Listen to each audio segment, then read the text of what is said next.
하나님 말씀 봅니다. 하나님 말씀 욥기서입니다. 욥기 42장 5절과 6절 2절 보도록 하겠습니다. 욥기 42장 5절과 6절 2절입니다. 같이 읽겠습니다.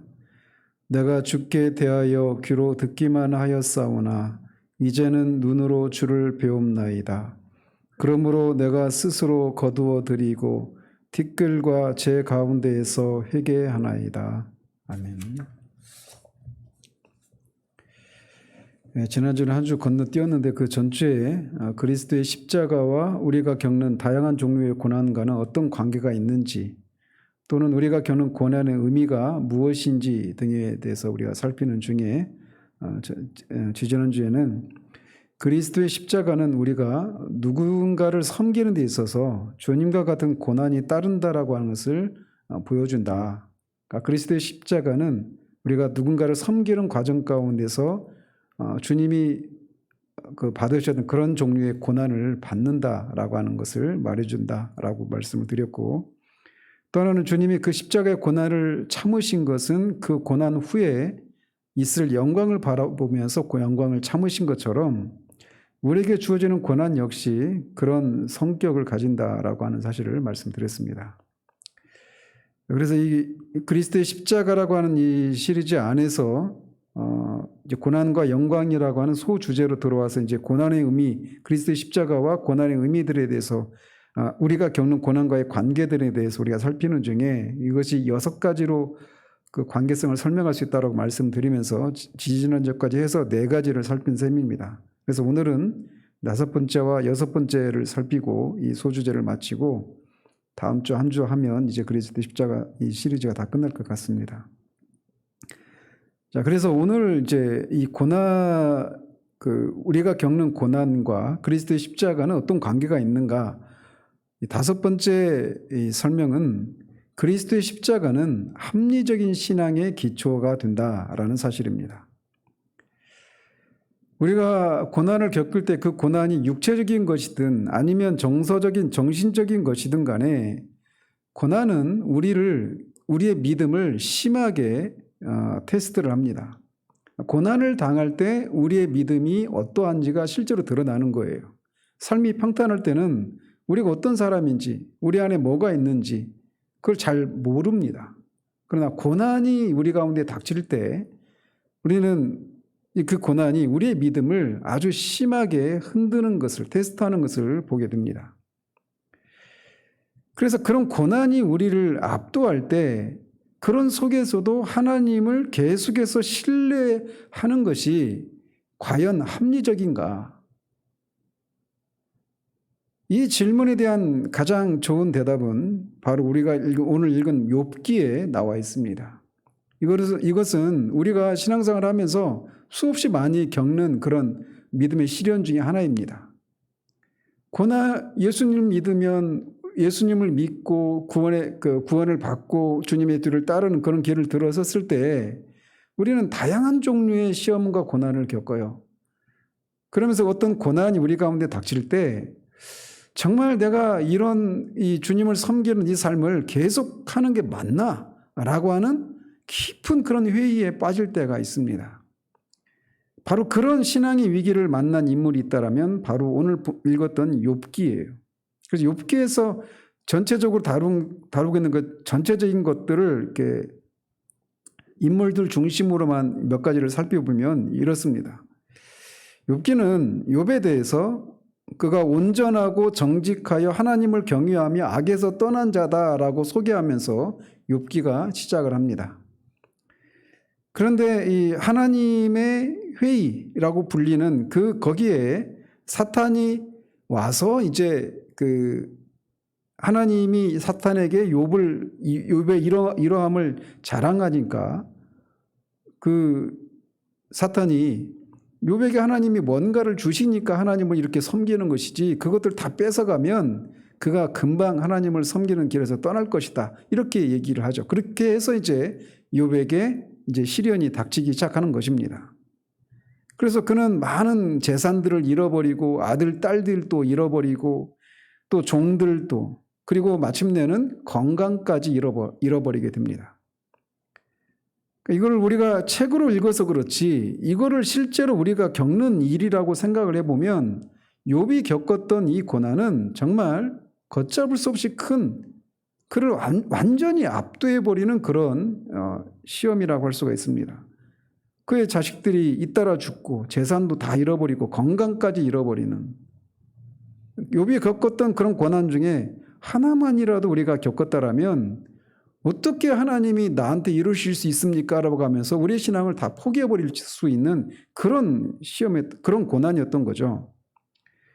그러면서 그런 내용들이 나온 후에 이제 가장 많은 부분은 그렇게 고난을 당한 욥에 대한 소문을 듣고 찾아온 이 욥의 친구들, 4명의 친구들과 그 욥이 치열하게 논쟁을 하는 장면들, 그리고 마지막에 엘리후, 그 다음에 하나님이 욥에게 끊임없이 질문을 던지는 이런 장면으로 되어 있습니다. 욥이 크게 보면.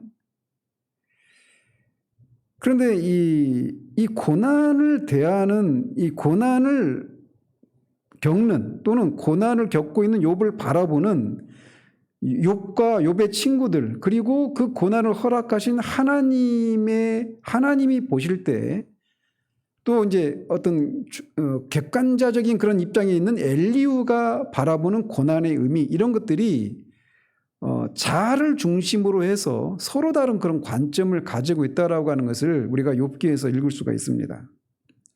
이게 무슨 말이냐? 욥이 이렇게 자신에게 뜻하지 않았던 이런 재앙이, 고난이 닥쳤을 때 그가 취한 태도는 자기 연민과 자기 변호입니다. 그렇죠? 그는 그렇게 고난이 닥칠 때 그의 아내가 하나님을 욕하고 죽어버려라 라고 하는 이 말을 그것을 거부하기는 했지만, 그럼에도 불구하고 그는 처음에는 아니었지만 고통이 가중되면서 그가 입을 열어서 이제 자기가 태어난 날들을 저주하기 시작하고, 또 하나님을 향해서 끊임없이 하나님 앞에 자신의 의로움을, 자신이 이런 고난을 당하는 것이 부당하다라고 하는 것을 하나님과 변론하고자 하는 그런 마음으로 비난의 말들을 쏟아내기 시작합니다. 그래서 그가 볼 때 하나님은 너무나 잔인하고 심지어 무자비하기까지 한 분으로 보일 정도였어요. 게다가 설상가상으로 하나님은 욥의 의를 완전히 부인하신다라고 생각을 했습니다. 그래서 욥기 27장 2절에 보면 나의 정당함을 물리치신 하나님, 나의 영혼을 괴롭게 하신 전능자라고 하나님을 그렇게 부릅니다. 그러니까 하나님을 향해서 욥이 쏟아냈던 이런 표현들, 이런 것들을 볼 때 어떤 면에서는 저 같은 사람은 위로를 받습니다. 우리가 지지난주에도 말씀드렸지만 우리가 어떤 고난을 겪을 때 우리 안에서 일어나는 그런 어떤 영혼이 겪는 그런 씨름의 과정, 투쟁의 과정들을 우리는 생략한 채 어떤 그런 어떤 의심과 그런 고통스러운 것들을 쏟아내면 믿음이 없거나 시험에 들렸다거나 덕이 안 된다거나 이런 판단하기 쉽단 말이에요. 그런데 욥과 같은 이 인물이 그렇게 고난을 겪으면서 하나님을 향해서 이렇게 원망을 쏟아내고 이 자신의 정당함을 하나님이 깡그리 무시한 그런 하나님으로까지 그렇게 하나님을 부른단 말이에요. 그래서 그는 끊임없이 친구들의 얘기에 자신은 계속 반박을 하죠. 친구들의 견해가 다르다라, 친구들의 생각이 잘못됐다라고. 그러면서도 하나님을 향해서는 막 이렇게 대항하고 비난하는 투의 말들을 쏟아냅니다. 근데 이들 사이에 욥과, 여기는 아직 하나님 개입하시지 않은 상황이니까 욥과 욥의 세 친구들 사이에 있는 이 논쟁이 끝날 기미가 보이지를 않아요. 왜?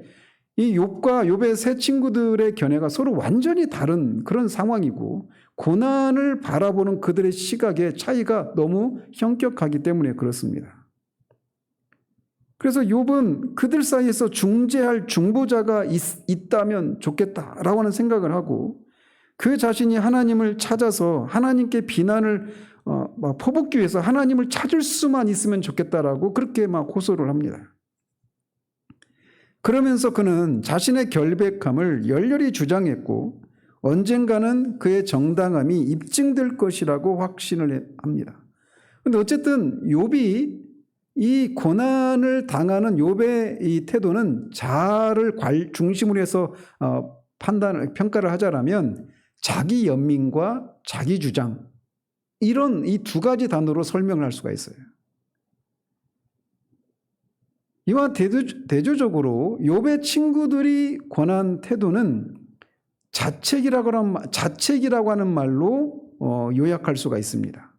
스스로, 그러니까 욥을 향해서 너 자신이 이렇게 고난을 당하는 것을 보면 너는 분명히 무엇인가 어떤 죄를 지었기 때문이니까 고난 받는 것에 대해서 네가 말하는 것처럼 이렇게 자기 연민에 빠지거나 또는 자기를 정당화시키고 자기를 변호하는 이런 태도를 버리고 너 스스로를 책망해야 된다. 자책해야 된다. 이런 입장이었던 것이죠. 그들의 한결같은 관점은 욥이 당하고 있는 고난은 그가 행한 어떤 범죄에 대한 하나님의 심판이다, 형벌이다, 이런 입장입니다. 그래서 이것을 욥의 세 친구가 엘리바스, 소발, 빌닷이라고 하는 친구인데 이들이 끊임없이 욥기의 대부분이 이들의 주장으로 덮여 있어요. 그래서 그 중에 하나를 들자면 엘리바스라고 하는 친구는 악인은 그의 일평생의 고통을 당한다라고 말을 합니다. 그리고 빌닷도 그런 얘기를 하죠. 우리가 한국교회에서 잘못 인용하고 있는 그런 성경 구절 중에 하나인데 내 시작은 미약하였으나 나중은 창대하게 되리라. 우리가 개업 예배 드릴 때 가서 문구로 쓰는 문구잖아요. 근데 그거는 네가 나중에 이렇게 창대하지 않고 이렇게 고난을 당하는 걸 보면 네가 분명히 무엇인가 죄를 졌기 때문이다. 이런 말을 하는 중에 그런 말을 하는 겁니다. 빌닷도 그렇고 소발이라고 하는 친구도 악인이 이긴다는 자랑도 잠시요 경건하지 못한 자의 즐거움도 잠깐이니라 라고 하는 말을 합니다. 그래서 이 세 친구 엘리바스, 빌닷, 소발이라고 하는 욥의 이 세 친구들의 공통점은 뭐냐? 욥이 죄를 지었기 때문에 고난을 받는다라는 거예요. 그러니까 너를 자책해야 된다라는 겁니다. 네 악이 크지 아니하냐, 네 죄악이 끝이 없느니라. 이게 이 세 친구들의 욥에 대한 판단이에요. 근데 욥은 그거를 받을 수가 없었습니다. 그래서 그의 친구들을 쓸모없는 의원이라고 말을 하고 재난을 주는 위로자들, 여기서 잡스 카운슬러라고 하는 단어가 나오는 겁니다. 헛된 위로자라고 하는 그런 의미에. 그리고 그들의 말은 헛되고 거짓말을 일삼는다라고 말을 합니다. 그리고 나중에 욥의 이 말은 결국 나중에 하나님께서 확증해 주시죠. 이렇게 고난을 당하는 욥은 이 고난 앞에서 자기 연민과 자기 변호를 하는 입장이고 친구들은 자책을 해야 한다라고 하는 그런 입장이죠. 그 다음에 이 세 친구들의 말이 다 끝난 다음에 변론을 하는데 욥이 이제 그 친구들의 말을 계속 반박하는데 친구들이 욥의 말을 더 이상 반박하지 못하자 이제 다른 사람이 등장하는데 그 사람이 엘리후라고 하는 사람입니다. 그는 나이가 어린 이 욥의 세 친구들보다 나이가 어린 사람이었기 때문에 끼어들지를 못하고 있다가 욥이 하나님보다 자기가 의롭다라고 하는 그 사실 때문에 노를 바라면서 이제 말을 하기 시작합니다. 근데 엘리후의 이 말은 좀 판단하기가 어려운 면이 있어요. 어떤 면에서 그러느냐? 어떤 말을 들어보면 욥의 세 친구들과 같은 생각을 엘리후도 가지고 있다. 이런 부분이 있습니다. 그러니까 악을 행한 것 때문에 고난을 받는다. 이게 카르마라고 하는 거잖아요. 그러니까 악을 행하면 벌을 받고 선을 행하면 상을 받는다. 복을 누린다. 이게 이제 전통적인 그런 어떤 도덕관념인데 그 인과론이라고 할 수 있는데 엘리후의 말을 들어보면 어떤 부분에서는 그런 생각을 가지고 하는 말들이 있어요.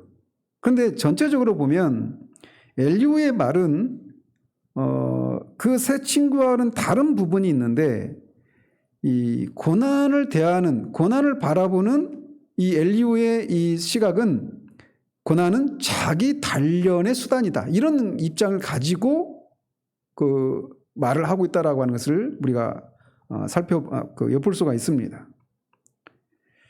그는 그래서 왜 그렇게 말을 할 수 있느냐면 그가 가지고 있는 독특한 그 관점이 있는데 하나님께서 사람에게 그의 행실을 버리게 하려 하심이며 사람의 교만을 막으려고 여러 가지 방법으로 말씀하신다라는 거예요. 근데 그 여러 가지 방법으로 말씀하실 때 그 말씀 안에는 고난도 포함되어 있다는 겁니다.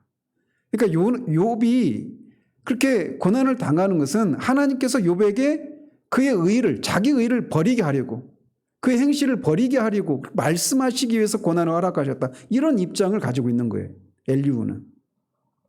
그래서 실제로 들어보면 나중에 이제 하나님께서 욥의 새 친구들은 책망하시지만 엘리후에 대해서는 책망하시진 않아요.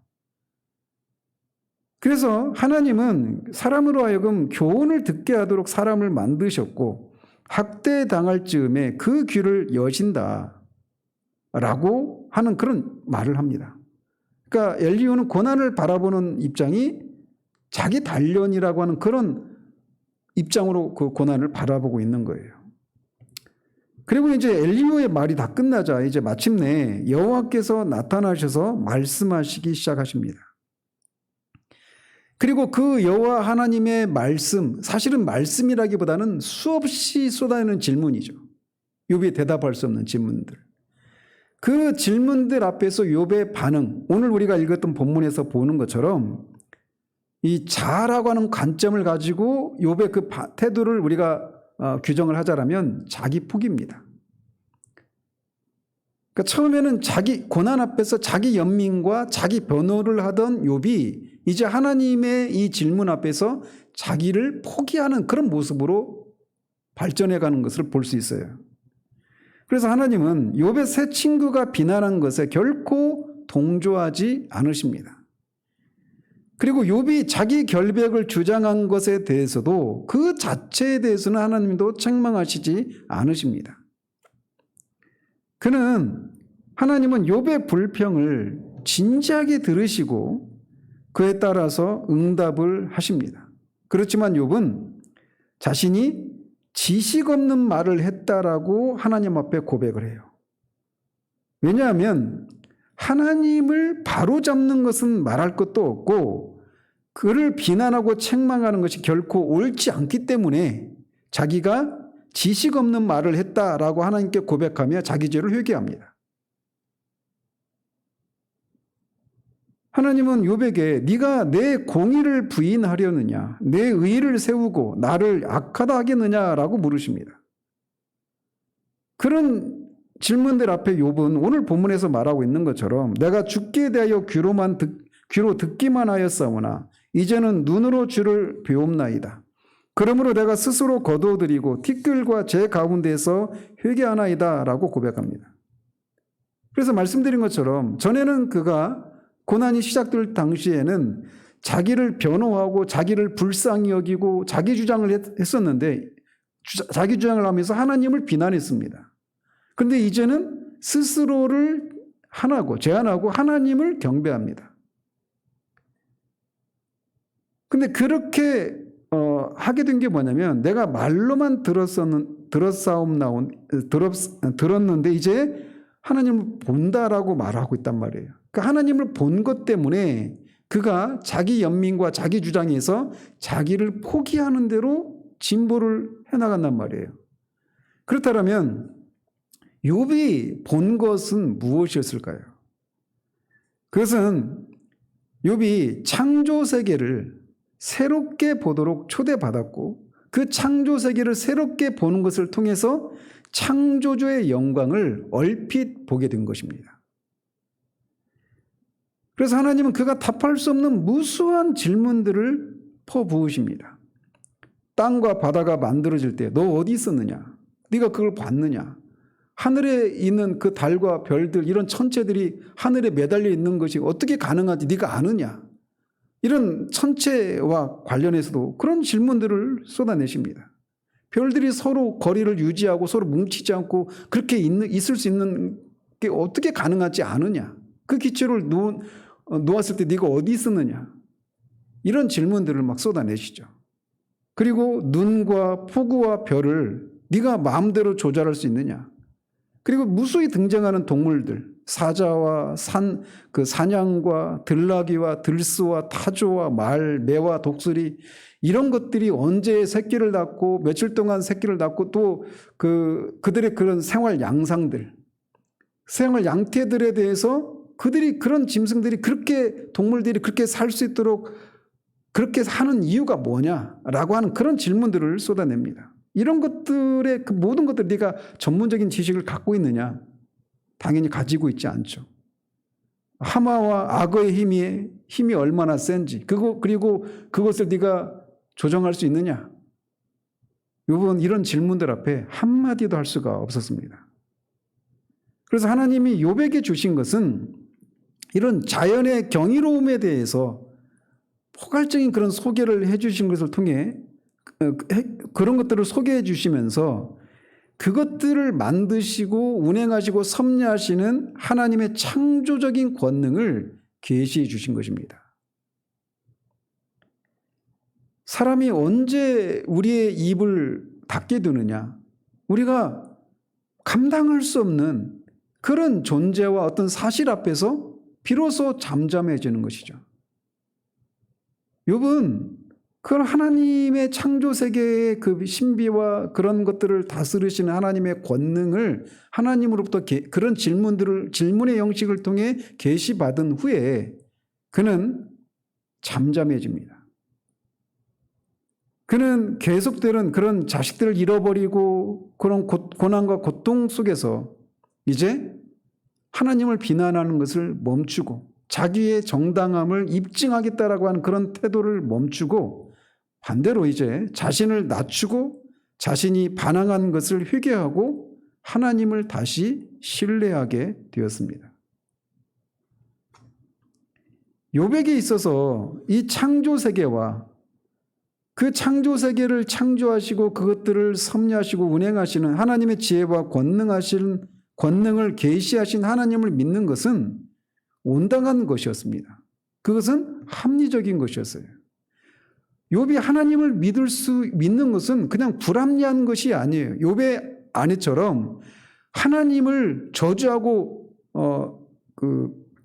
하나님을 떠나라고 하나님 믿는 것을 포기하라고 하는 그런 말을 거부하는 그런 태도, 거부하고 이런 고난이 있었음에도 불구하고 하나님을 계속 신뢰하는 것은 그냥 어떤 광신자와 같은 도무지 말이 통하지 않는 비합리적이고 불합리한 그런 존재가 아니라는 거예요.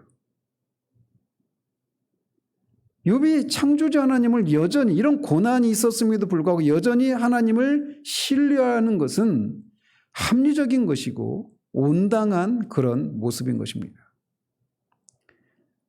욥이 그렇게 창조주 하나님의 어떠하심을 새롭게 계시받은 것을 통해서 그 고난 가운데서도 여전히 고난을 통과한 후에도 여전히 하나님을 신뢰하는 것이 온당하고 합리적인 것이라면 사랑과 정의를 십자가에서 계시하신 하나님을 믿는 것은 더더욱 온당하고 합리적인 것이다라는 것입니다. 우리가 어떤 대상을 신뢰하는 것이 온당한가 혹은 합리적인가의 여부는 그것이 과연 믿을 만한 것인가 아닌가에 달려 있는 거예요. 우리가 하나님을 섬기는 것은 그냥 어둠 속을 향해서 뛰어드는 어둠 속을 향한 도약이 아닙니다. 그냥 무조건 눈 질끈 감고 그냥 믿는 것이 아니란 말이에요. 거기에는 믿을 만한 이유와 근거가 있기 때문에 우리가 하나님을 신뢰하고 믿는 것이죠. 따라서 창조주 하나님의 권능과 지혜를 보고 그런 하나님을 믿는 것이 온당하고 합리적인 것이라면 십자가를 통해서 그 구속주 하나님의 사랑과 공의가 고스란히 드러난 그 하나님을 신뢰하는 것은 더더욱 온당하고 합리적이다라고 말할 수 있단 말이죠. 어느 누구도 십자가의 하나님보다 더 믿을 만한 분은 없습니다. 십자가는 우리에게 지금이나 마지막 날에나, 즉 심판 때에나 정의가 실패하거나 사랑이 좌절될 가능성이 없다라고 하는 것을 우리에게 확신시켜 줍니다. 사도 바울은 그래서 자기 아들을 아끼지 아니하시고 우리 모든 사람을 위하여 내주신 이가 어찌 그 아들과 함께 모든 것을 우리에게 주시지 아니하겠느냐라고 수사 의문문의 형태로 하나님은 우리의 모든 것을 채우시고 공급하시고 인도하시는, 그래서 우리가 믿을 만한 분이시다라고 하는 것을 노래하고 있습니다. 하나님께서 우리가 필요로 하는 것, 이것을 하나님이 허락하시지 않을 것이다 라고 생각할 수 없는 것은 하나님이 자기 아들을 또 십자가에 아끼지 않고 내어주셨는데 그것과 비교할 수 없는 작은 것들을 우리에게 주시지 않겠느냐라는 것이죠.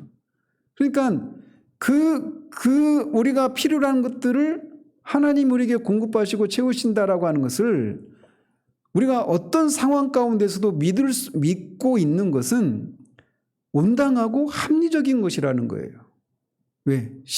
그것과 비교할 수 없는 큰 것이라기보다는 큰 분인 우리 하나님의 아들을 십자가에서 내고 주셨는데, 그러니까 십자가를 바라보면 우리가 그런 생각을 할 수 없게 만든다라는 겁니다. 또 어떤 것도 하나님의 사랑에서 우리를 끊을 수 없도록 하실 것이라고 우리를 확신시켜 주는 것도 바로 자기 아들을 십자가에서 내어주신 그것을 통해서 우리가 확신할 수 있는 거예요. 그렇기 때문에 하나님의 정의와 사랑이 분명하게 드러나기 시작하는 십자가와 그것들이 완전하게 드러날 심판날, 그 사이 동안에 우리가 하나님을 믿는 것은, 어떤 상황 속에서도 하나님을 믿는 것은 매우 온당하고 합리적이다라고 할 수 있다는 것이죠. 우리는 갈보리라고 불리는 이 갈보리 언덕에서, 그 언덕에서 우리가 겪고 있는 이 세상을 살아가면서 겪는 다양한 종류의 그 인생의 비극을 조망하는 법을, 바라보는 법을 배워야 합니다. 십자가는 고난의 문제를 해결해 주지는 않아요. 그렇지 않아요?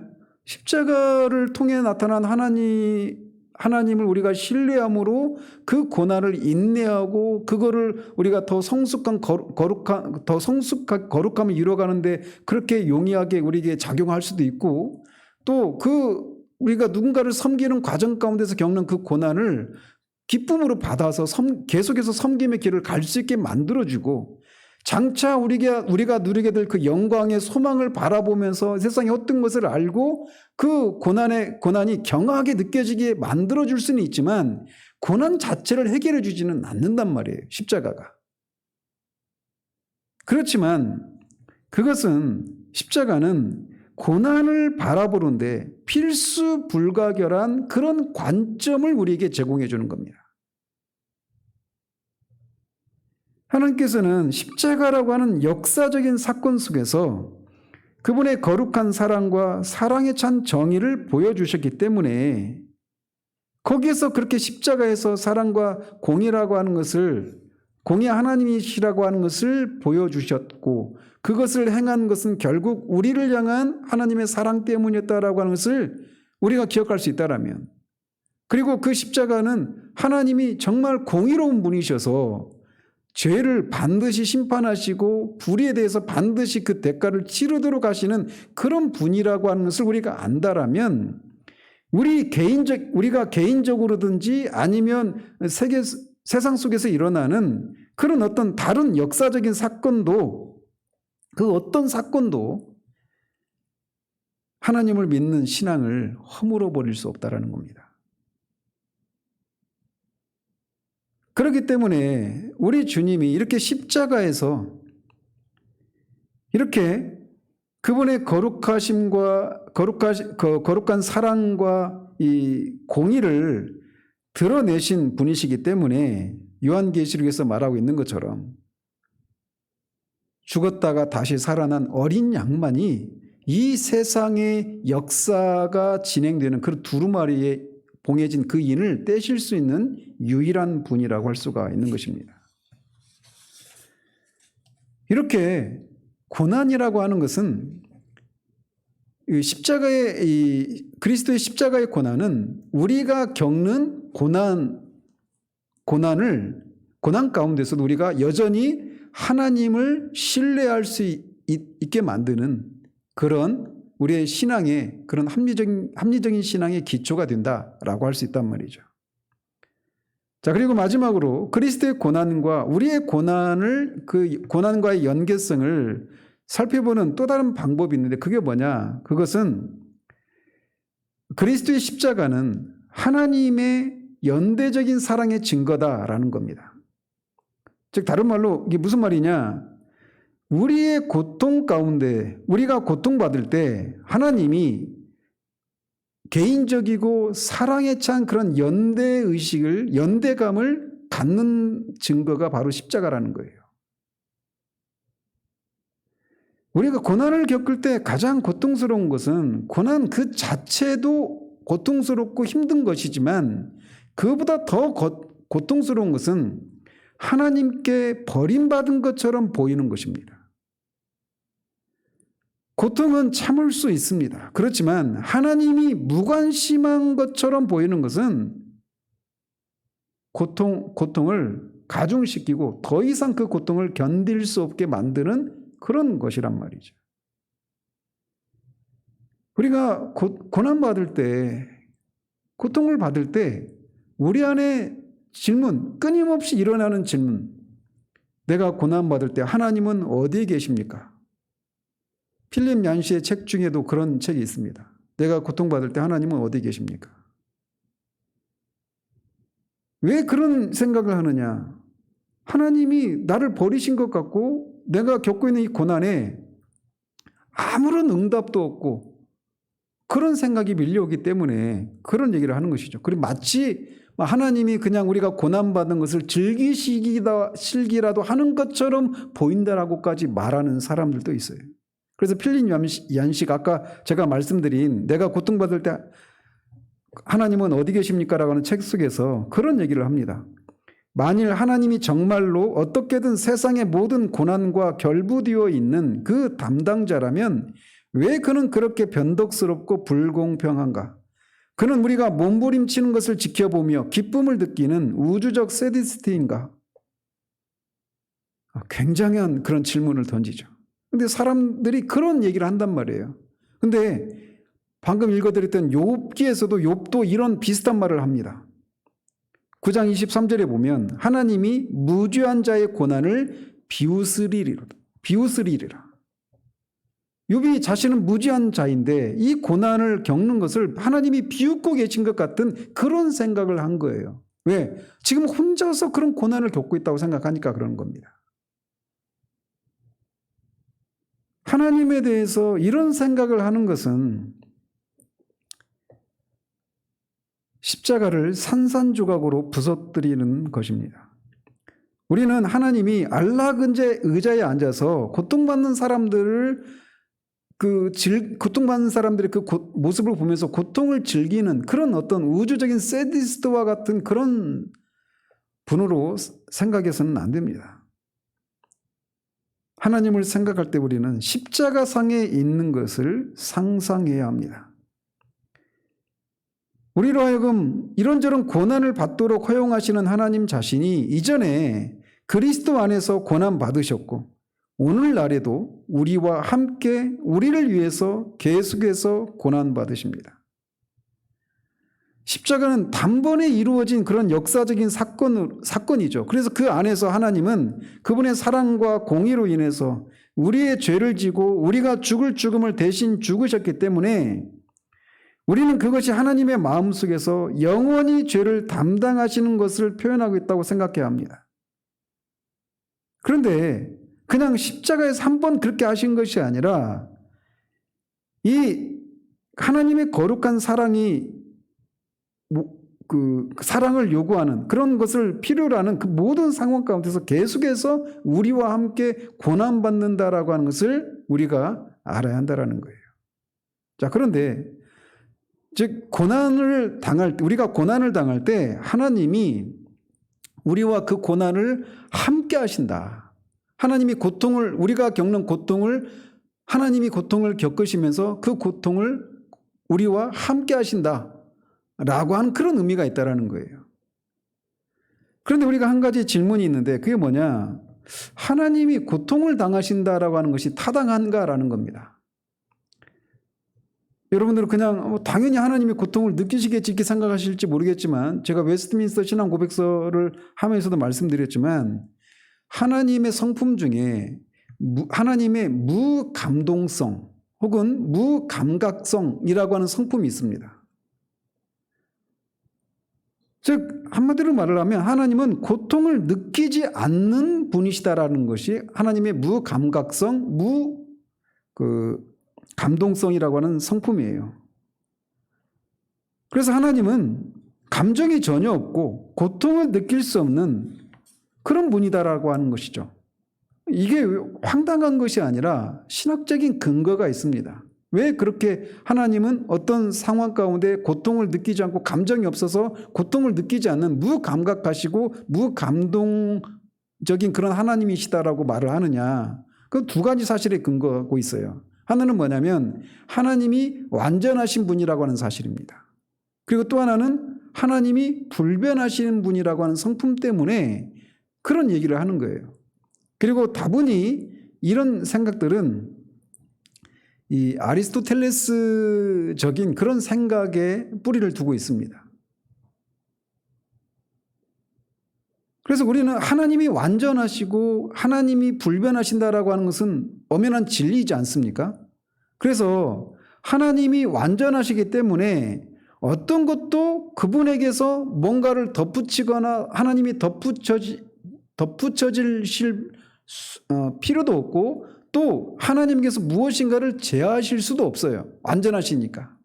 또 불변하시기 때문에 어떤 것도 하나님의 그 완전성을 흔들거나 어지럽힐 수가 없습니다.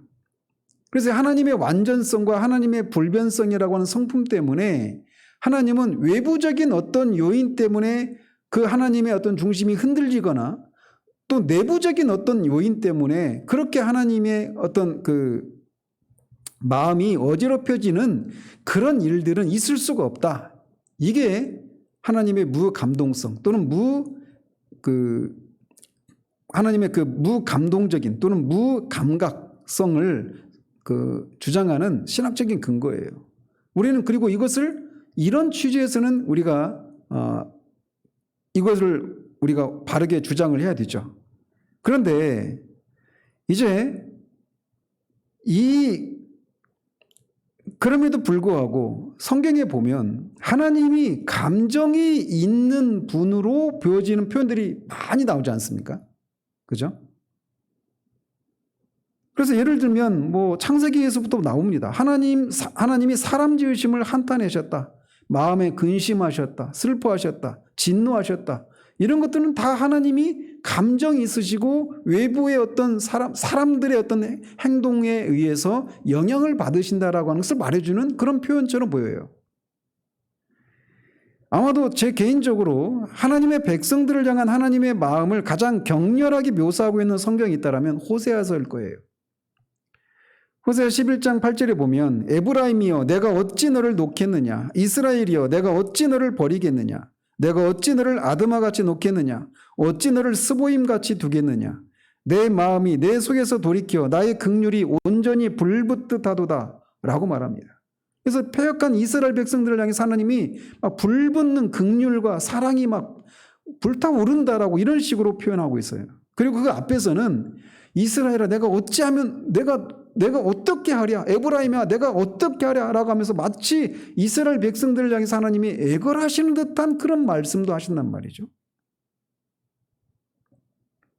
그래서 이런 표현들을 보면 하나님이 어떤 감정이 있으시고 외부와 또는 내적인 어떤 요인들에 의해서 어떤 영향을 받으시는 그런 분이 분으로 보여서 무감각하시다, 무감동적인 분이시다 이렇게 말하는 것은 틀린 것이다 이렇게 생각할 수 있단 말이에요. 그런데 우리가 조심해야 될 것이 있는데 이렇게 표현하는 거, 하나님이 이런 감정적인 표현을 하시는 이런 표현들은 인간들의 이해를 돕기 위한 그런 표현이라고 하는 사실입니다. 이걸 소위 이제 신인 동성론이라고 말을 하죠. 근데 이렇게 신인 동성론적인 표현으로 그렇게 하나님이 감정을 가지신 분으로 이렇게 묘사되고 있다 이렇게 말하는 게 틀린 건 아니에요.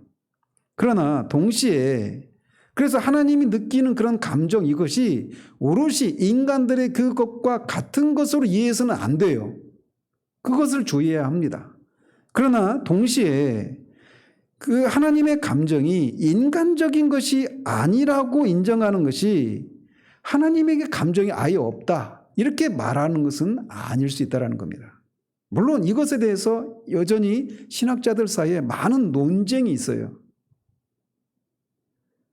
그런데 저는 이제 하나님이 감정이 무감각하신 분이시다, 완전성과 불변성을 생각할 때는 그렇게 주장할 수 있는데 그렇다고 해서 하나님이 인간의 것과 똑같은 그런 성질의 그런 감정은 아니라 하더라도 하나님에게 분명히 그런 요소들이 있다라고 말할 수 있다는 거예요. 근데 저는 그런 입장에 서 있는데 그렇게 말할 수 있는 것은 먼저는 예수님과 하나님과의 관계를 생각할 때 그렇게 생각할 수 있는 겁니다.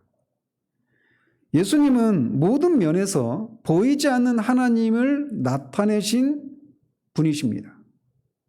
그렇기 때문에 그분의 가르침과 행동을 통해서도 하나님이 어떤 분이신가라고 하는 것을 예수님을 통해서도 알 수 있지만 예수님의 그런 감정, 그런 분노를 표하시는 이런 것들을 통해서도 그런 것도 여전히 하나님의 어떠하심을 나타내는 것이다라고 말할 수 있단 말이에요.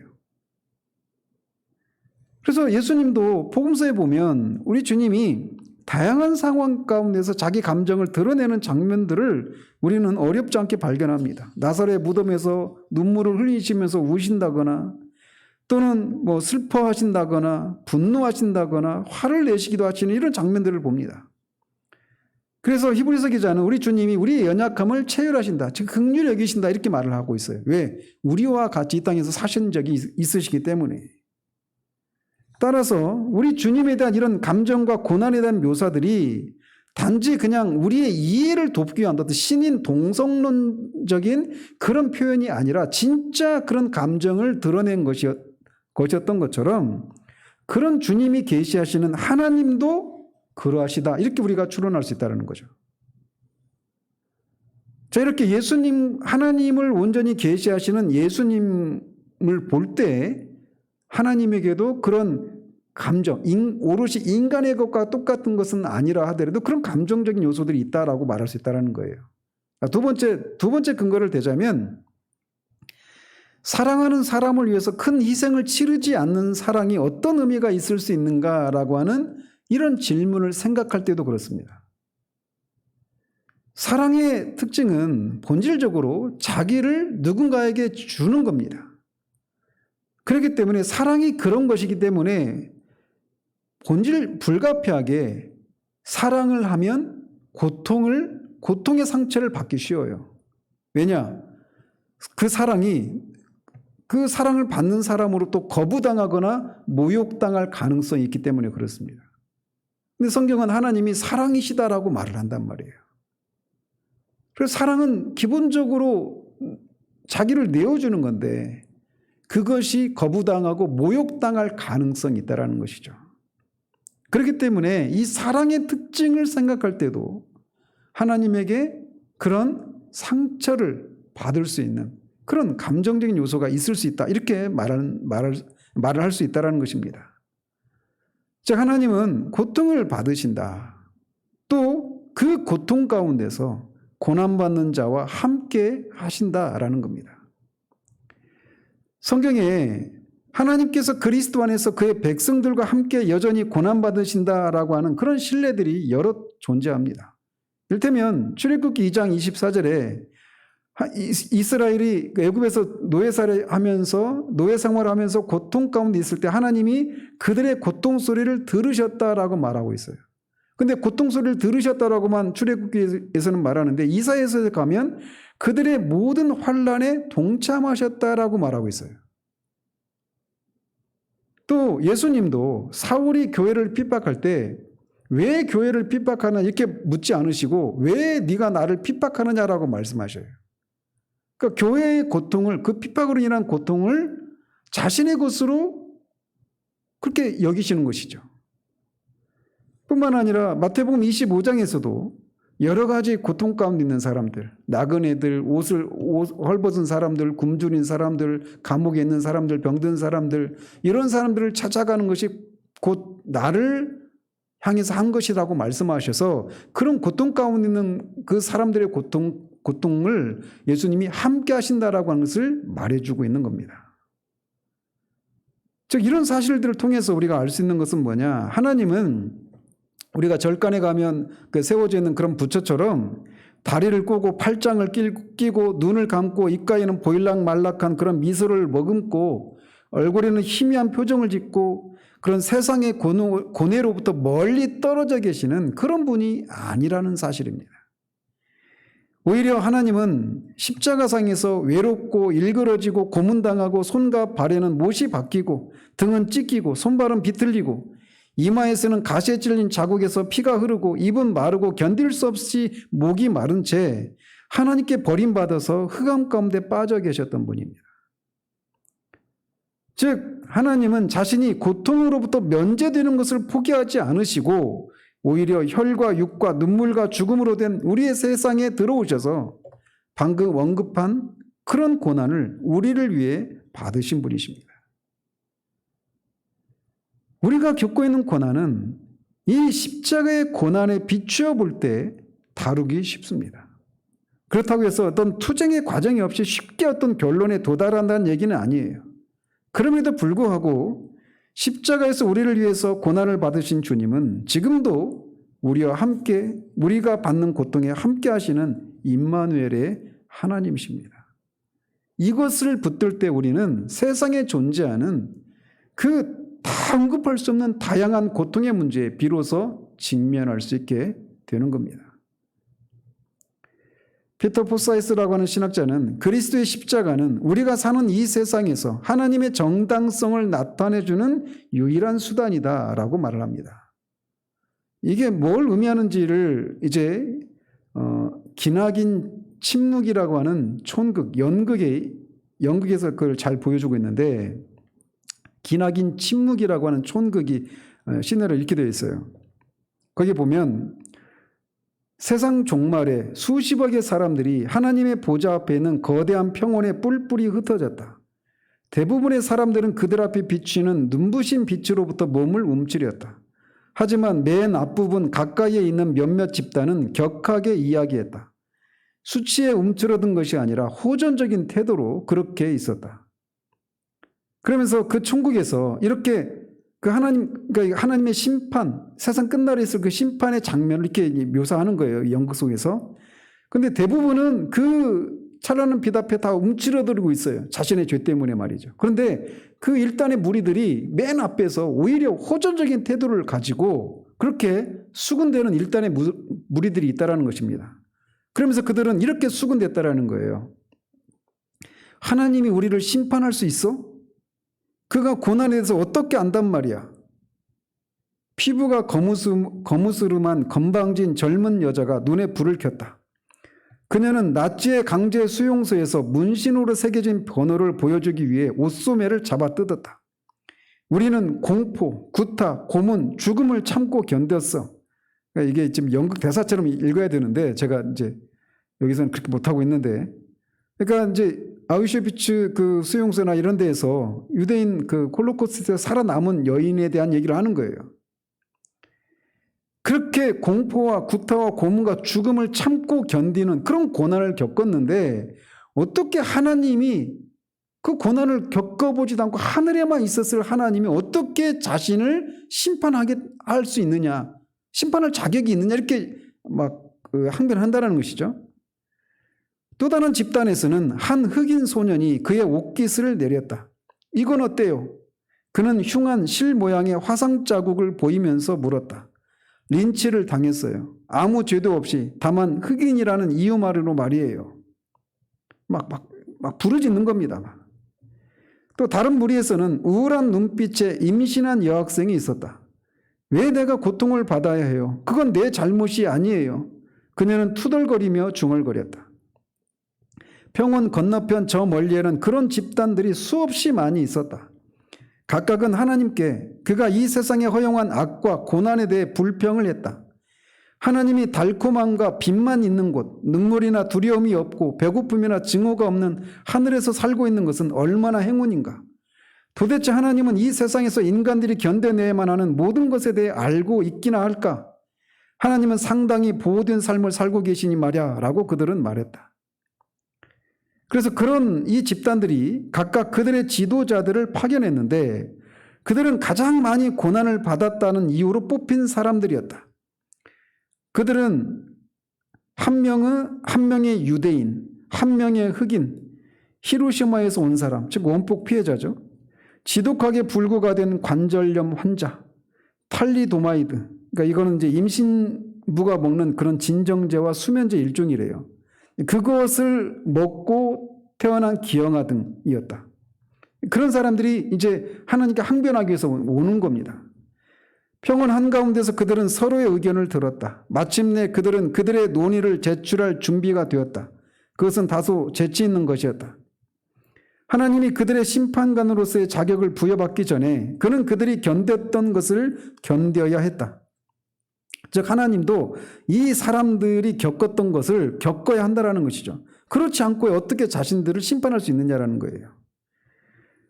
그래서 그들이 내린 결정은 하나님이 이 세상에서 하나의 인간으로서 살아야 한다고 선고를 내려야 한다는 것이었다. 그래서 그들이 내린 게 뭐냐? 그를 유대인으로 태어나게 하자. 그의 출생의 합법성이 의심을 받게 하자. 그에게 굉장히 어려운 일을 주어서 그가 일을 하려 할 때 그의 가족들조차 그를 미쳤다고 생각하게 하자. 그가 가장 친한 친구에게 배반을 당하도록 하자. 그가 잘못된 비난을 받고 편견에 찬 배심원들에게 재판을 받고 비겁한 재판관에게 선고를 받게 하자. 그가 고난을 당하게 하자. 마지막에 혼자라는 것이 무엇을 뜻하는지 그가 무섭게 맛보도록 하자. 그 다음에 그를 죽게 하자. 그가 죽었다는 사실에 대해 도저히 의문의 여지가 있을 수 없게 하자. 그것을 입증해 줄 많은 무리의 목격자들이 있게 하자. 그래서 이렇게 뽑힌 그 지도자들이 자기 몫의 판결을 발표할 때 모인 사람들의 무리로부터 찬성의 술렁임이 올라왔다. 그리고 마지막 사람이 판결을 발표하는 것을 마쳤을 때 기나긴 침묵이 흘렀다. 여기서 이제 이 천국 제목이 기나긴 침묵이 되는 겁니다. 아무도 다른 말은 한마디도 하지 않았다. 아무도 움직이지 않았다. 왜냐하면 갑자기 우리 모두는 하나님이 이미 그 형벌을 다 당했음을 알게 되었기 때문이다. 하나님이 이렇게 그리스도를 통해서 우리가 겪는 고통을 겪으셨고 지금도 우리가 고난 가운데 있을 때 우리와 함께 하신다라는 겁니다. 그렇기 때문에 우리가 고난을 견딜 수가 있는 거예요. 하나님이 우리의 고난을 함께 하신다라는 겁니다. 우리가 겪는 고난을 아신다라는 거예요. 이처럼 그리스도의 십자가의 고난과 우리가 겪는 고난과의 관계는 6가지 의미가 있습니다.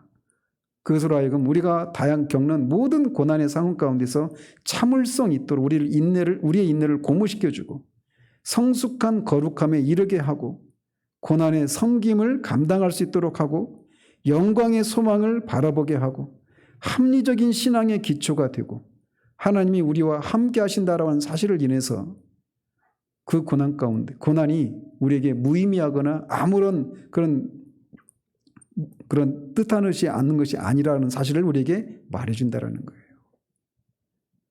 이런 시각을 그리스도의 십자가와 우리의 고난과의 관계를 바라보는 것을 통해서 우리의 고난을 바라볼 때 우리는 고난을 새로운 시각으로 바라볼 수 있고 그 고난은 우리를 더욱더 온전한 사람으로, 더욱더 그 속에서 하나님의 그 사랑을 더 깊이 확신을 하고 더욱더 하나님을 신뢰할 수 있도록 만들어 줄 것입니다.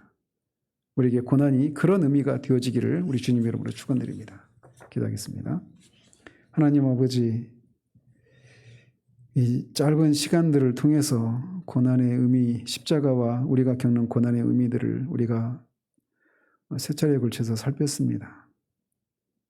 인간이 살아가면서 겪는 고난의 종류가 참으로 수를 헤아릴 수 없이 다양하고 그 크기와 깊이도 다양한데 그 다양한 문제들을 단 3번에 걸쳐서 어찌 다 우리가 이해할 수 있노라고 말할 수 있겠습니까? 아버지 하나님, 우리에게 그리스도의 십자가를 아는 지식을 더해 주셔서 그 십자가가 우리가 겪는 그 고난을 바르게 바라볼 수 있는 그런 시각들을 우리 가운데 허락해 주셔서 우리가 고난을 정말 우리가 살핀 이런 의미로 고난을 바라볼 수 있는 데까지 나아가서 정말 그 고난받는 것이 내게 유익했다라고 하는 그 고백이 입술의 고백만이 아니라 우리 전 존재로부터 올라오는 그런 고백이 될 수 있도록 하나님 도우시기를 원합니다. 그래서 그 고난 속에서도 끝까지 하나님을 신뢰하고 영광의 소망을 바라보며 인내하는 그런 우리들 될 수 있도록 도우시기를 원하옵고 우리 주 예수 그리스도 이름으로 기도합니다. 아멘.